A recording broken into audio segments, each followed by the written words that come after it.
Maintenant, Rabbi Nathan, il voulait pas que son fils y travaille du tout. Il voulait pas, mais pourquoi? C'est pas, il vient pas de, il vient pas de Garges-les-Gonesse, son fils, tu comprends? C'est pas, c'est le fils de Rabbi Nathan. Le fils de Rabbi Nathan, c'est un tzaddik. Seulement, il n'avait pas confiance en lui, c'est tout. Donc, il est rentré dans le monde du travail pour se renforcer, pour avoir confiance en lui. Mais c'est un tzaddik, le fils de Rabbi Nathan. Comme il rapporte ici, que Rav Israël Ber, au dessert, il disait qu'un Breslever, il doit pas travailler. C'est vrai, un Breslever comme Rav Israël Ber, ou comme Rav Shmuel Shapira, ou comme Hirschle Blepel, ou tous ces gens-là, ils doivent pas travailler. Mais ces gens-là, c'est des gens, ils ont passé tout ça. C'est des gens, ils peuvent rester devant le kever de Rabbi Shimon Bar Yochai et te descendre tous les coups de filote en un coup. Tu peux faire ça. Un bel tchouva, il fait ça. Il peut assassiner quelqu'un après tellement il va être énervé. Tu peux pas faire ça. Tu peux pas. Il n'a pas l'équilibre. C'est pas son truc. Dans les explications que vous donnez, c'est surtout vous mettez le dagash pour débarrer les tchouva. Vous parlez pas de mais je parle des communs des mortels, des gens qu'on est là. De qui on va parler? On va parler des gens qui n'ont rien à voir avec nous. De qui on va parler? Tout le union de... On ne peut pas comparer Rabbi Nathan avec le fils de Rabbi Nathan avec nous. Non, tu peux parler si tu veux du fils de Rabbi Nathan, mais c'est d'autres gens. Ça n'a rien à voir avec nous, mais il faut... Tout le lien du da'at, de savoir qu'est-ce qui est, de quoi on parle, qu'est-ce qui s'applique à nous, qu'est-ce qui s'applique pas à nous. Tout le lien du da'at, c'est ça. Rabbeinu dit beaucoup de choses, il dit tout. Qu'est-ce qui s'applique à toi, qu'est-ce qui s'applique pas à toi. Comme quelqu'un ici présent, une fois, il m'a demandé est-ce qu'il doit travailler Chol HaMoed Pessah ou Sukkot. Je lui ai dit la question, toi, c'est peut-être si on te trouve une possibilité que même Yom Tov, tu vas travailler. Toi. C'est pas lâcher là sur Chol HaMoed. Parce que quand tu travailles tu fais que des bêtises. Qu'est-ce que tu fais quand tu travailles pas? Tu travailles pas, tu es dans les clipotes. Qu'est-ce que tu vas il faut que tu travailles Chol HaMoed, bien sûr que tu travailles. Ton travail, c'est de la Torah Gmoura. Parce que ton travail, si tu fais Kippat Barzel, tu fais des protections contre la Klippa. Tu fais des protections contre la Klippa quand tu travailles. Tu te protèges. Donc c'est sûr que tu dois travailler. Maintenant, quand on parle de Breslever, de cette dimension-là, c'est sûr que eux, c'est dommage qu'ils travaillent.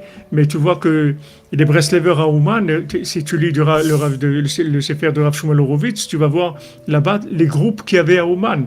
Il y avait les Ovdim, qui étaient les grands tzadikim de Breslev, qui étaient à Ouman, qui passaient toute la semaine au Kloïs, à la synagogue.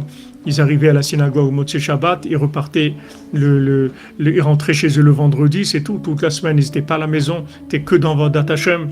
La nuit, les nuits, moins 40, ils étaient en train de faire Hitbodedut toute la nuit. Avec moins 40, ils sautaient, ils bougeaient sans arrêt comme ça pendant toute la nuit dans le froid. C'était des malachim.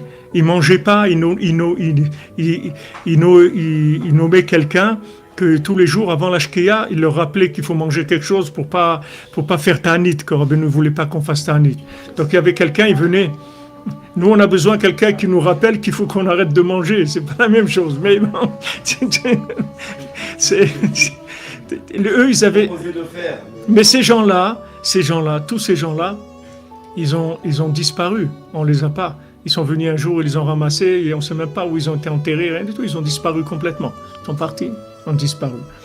Les gens qui étaient dans le travail et dans la Torah, ils ont tenu sur le communisme parce qu'ils avaient des kelim et même qu'ils étaient obligés de travailler Shabbat, mais tout de suite, dès qu'ils finissaient de travailler, ils rentraient, ils faisaient Souda Shlichit, ils chantaient, tout ce qu'ils pouvaient faire, ils faisaient. Ça ne les dérangeait pas.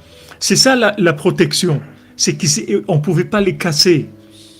Et dire, voilà, maintenant, je vais t'obliger à travailler Shabbat. Tant pis, qu'est-ce que je peux faire? Mais ça va s'arrêter.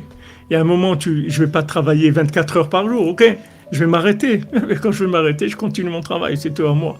Je fais Avodat Hashem, c'est tout. Mais tu vois que les gens, ils ne sont pas comme ça. Les gens, si maintenant, tu leur dis, tu vas être Mechalel Shabbat, et en même temps, tu fais la paracha Shnai Mikrachat Targum, tu fais ton tikkun haklali, tu danses, mais tu te dis, mais tu es fou, quoi. Si tu es Mechalel Shabbat, pourquoi? Parce qu'il n'a pas de protection. Quand il part complètement. Mais celui qui a des protections, il ne bouge pas. Il bouge pas, ça le touche pas. Et c'est dommage, Hachem. Moi, je veux garder Shabbat. Qu'est-ce que je peux faire? Ils vont me tuer si je travaille pas Shabbat. Donc, je travaille Shabbat. Mais maintenant, par exemple, en été, que les journées sont longues, il finit de travailler à 5 heures de l'après-midi. Il a jusqu'à 10 heures du soir. Il a 5 heures de Shabbat. Et il a la nuit aussi. Voilà, Hirschleib, quand il était à Ouman, il s'était interdit de chanter, de tout faire quoi que ce soit de judaïsme, de chanter les Zmirot de Shabbat, c'était interdit. Donc qu'est-ce qu'il faisait? Il sortait comme si c'était un soulard qu'il avait bu, il faisait comme ça, et il chantait toutes les Zmirot de Shabbat. Et les gens, ils savaient que c'était lui, tous les vendredis soirs, c'était comme ça. Il sortait, il faisait le soulard, et il chantait tous les chants de Shabbat, comme ça, tous les vendredis soirs, c'était comme ça. Parce que des gens, ils avaient des kelim. Des kelim, ça veut dire ils ont une protection. Tu peux me déranger, tu peux me gêner, mais tu vas pas me détruire. Tu vas me gêner dans mon truc, tu vas me mettre des embûches, des trucs, des choses que je dois sauter, des haies, des trucs, mais tu vas pas m'arrêter. M'arrêter, tu vas pas m'arrêter. Tandis que celui qui travaille à ciel ouvert, dès qu'il y a quelque chose comme ça le ramasse complètement.